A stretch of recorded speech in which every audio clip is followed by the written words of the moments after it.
Welcome back, everybody. All right, before the break, we started talking about concussions with Dr. Elizabeth Piroth of Rush University Medical Center.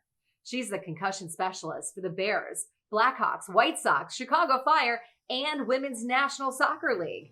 So we learned about the signs and symptoms of a concussion and talked about the first steps of recovery. So now let's find out how movement factors into the healing process and what the emotional side of recovery looks like. Is moving part of the treatment for healing?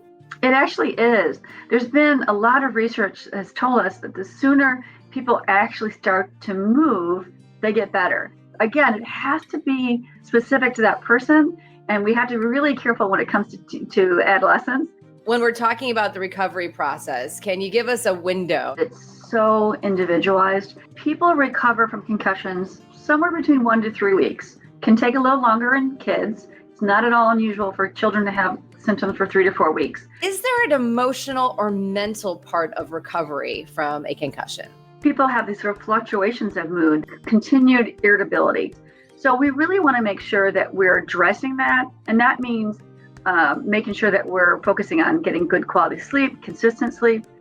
We also want to make sure that we're addressing some of the anxiety about this injury. So one of the benefits of seeing a concussion specialist is that we do a lot of education. So people really understand what this injury is, what to expect as they recover. And we really want to address some of the fears. When we're talking about concussions, it's important to know when to act so that the person who has had a concussion can get back to living a healthy life. It's about everyone being aware of the signs and symptoms of a concussion so that we recognize them, right? And we get people into treatment early and we get them moving sooner. Dr. Piroth, thank you so much.